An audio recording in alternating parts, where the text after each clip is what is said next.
नमस्कार दोस्तों। एक छोटी सी कहानी। एक बार एक कंपनी का मालिक होता है, बहुत ही बड़ा पैसे वाला होता है, लेकिन उसके अंदर अहंकार होता है। दोस्तों, एक दिन वो अपनी गाड़ी मर्सिडीज में वो निकलता है घर से, और जाते जाते रास्ते में एक मंदिर आता है। और मंदिर से जब वो निकलता है तो वहाँ एक महात्मा बैठे हुए होते हैं, और वो एक गाना गुनगुनाते हैं कि सब यहीं पड़ा रह जाएगा, साथ में कुछ नहीं आएगा। इस प्रकार का वो गाना गाता है। तो वो जो गाना होता है उस सेठ के माइंड में लग जाता है, और वो ये सोचता है कि मेरे पास इतना धन दौलत रुपया है तो वो यहीं रह जाएगा, ऐसा मैं होने नहीं दूंगा। उसको थोड़ा अहंकार आ जाता है। और धीरे धीरे वो फैक्ट्री पहुंचता है और अपने सभी वर्करों को वो बुलाता है। उसके पास 10,000 वर्कर होते हैं। वो सबको बुलाता है, एक मीटिंग रखता है, और वो अनाउंसमेंट करता है कि मेरे पास एक प्रश्न है, और जिसका जो उत्तर देगा वो उसको 1 करोड़ रुपये मिलेगा। तो वो जैसे ही अनाउंसमेंट करता है कि मेरे पास जो धन दौलत रुपया पैसा है, इसको मैं जब मरूं तो कैसे मैं इसको साथ में ले जा सकता हूं। इस प्रश्न का मुझे जो उत्तर देगा उसको मैं 1 करोड़ रुपया इनाम दूंगा।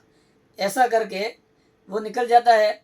और जो फैक्ट्री के जो लोग होते हैं वो सब एक दूसरे से बात करते हैं कि आज हमारा जो सेठ है ना, वो पागल हो गया है, वो सठिया गया है। आज दिन तक जो रुपया पैसा धन दौलत है वो कोई इंसान साथ में ले जा न सका है, और ये कैसे ले जाएगा, ये पागल हो चुका है। तो दोस्तों, क्या होता है कि ये धीरे धीरे ये जो बात होती है वो गांव तक पहुंच जाती है।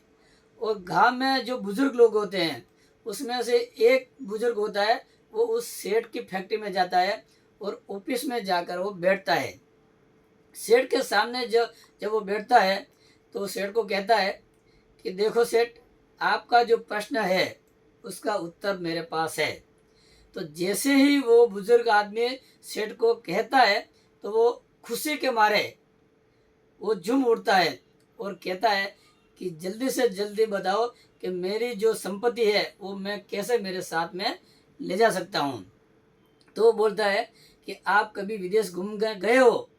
कि हाँ, मेरे पास बहुत पैसा है और मैं पूरी दुनिया घूम चुका हूँ। तो वो बोलता है कि आप कभी अमेरिका गए? कि हाँ, मैं अमेरिका गया। तो बोले वहाँ जाकर पहला काम आपने क्या किया? तो वो बोला कि हमारी जो इंडियन करेंसी होती है उसको मैंने वहाँ डॉलर में कन्वर्ट किया है। ठीक है। तो बोला कभी लंदन गए हो? कि हाँ, मैं लंदन भी गया हूँ। बोले आपने पहला काम क्या किया? बोले हमारी जो इंडियन करेंसी होती है वो पाउंड में मैंने कन्वर्ट कराया है। कि कोई बात नहीं है। आप कभी दुबई गए हो? कि हाँ, मैं दुबई गया हूँ। कि आपने वहाँ जाकर क्या किया है? तो बार बार ये प्रश्न पूछता था। सिर्फ जोर से चिल्ला देता है कि ये मुझे बार बार क्यों पूछ रहे हो आप? हर जगह पे यही होता है कि इंडियन करेंसी जो होती है वहाँ के देश में जाके उसको कन्वर्ट कराना पड़ता है, यही काम हमारा फर्स्ट होता है। तो सेठ, आपके प्रश्न का उत्तर भी यही है कि आप जब स्वर्ग में जाओगे तो स्वर्ग की जो करेंसी है वो बहुत अलग है। तो वो सेठ बोलता है कि वहाँ की जो करेंसी होती है वो क्या होती है, ये मुझे जल्दी से बता ताकि मैं उसको कन्वर्ट करा सकूं। तो वो जो इंसान बुजुर्ग इंसान होता है वो कहता है कि सेठ, वहाँ की करेंसी का जो नाम है वो है पुण्य। कि पुण्य कि पुण्य ये कौन सी करेंसी होती है, ये किस प्रकार की होती है, ये मुझे जल्दी से बता दे। तो वो इंसान कहता है कि देखो, हम धरती पे इंसान आए हैं तो हम दूसरे की मदद करते हैं, तो उससे हमारा पुण्य होता है। हम गाय को चारा डालते हैं, गरीबों को खाना खिलाते हैं, हम बच्चों के लिए स्कूल बनाते हैं। मतलब ये जो हम सब पुण्य का जो काम करते हैं उससे हमारी जो वो करेंसी होती है हमारे पुण्य में वो कन्वर्ट होती है, और हमारे स्वर्ग के खाते में वो जमा होती है। तो हम जब भी यहाँ से वो जाते हैं तो हमारा जो किया हुआ जो पुण्य है वो वहाँ जाकर स्वर्ग में हमारे को वो काम आता है, और वहाँ हम जाके अच्छे से रह सकते हैं। इसीलिए दोस्तों, इस कहानी का जो मतलब है, जो सारांश है वो यही है कि हम जो खाया पिया सब यहीं रह जाएगा, गाड़ी बंगला घोड़ा गाड़ी वह सब यहीं रह जाएगा।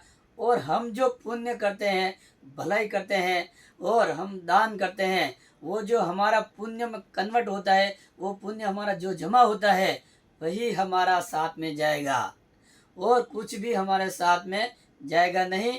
और हम यहाँ से जब जाएंगे तो हमारी जो करनी होती है, हमारा जो करने का फल होता है वही हमारे साथ में जाएगा। इसलिए आप ज़्यादा से ज़्यादा पुण्य करें, दान करें और पुण्य को जमा करें, वही हमारे साथ में जाएगा।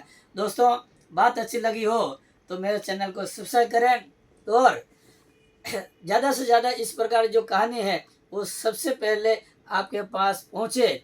इसलिए चैनल को सब्सक्राइब करें, फॉलो करें और लाइक करना न भूलें। Thank you. जय भारत, जय हिंद।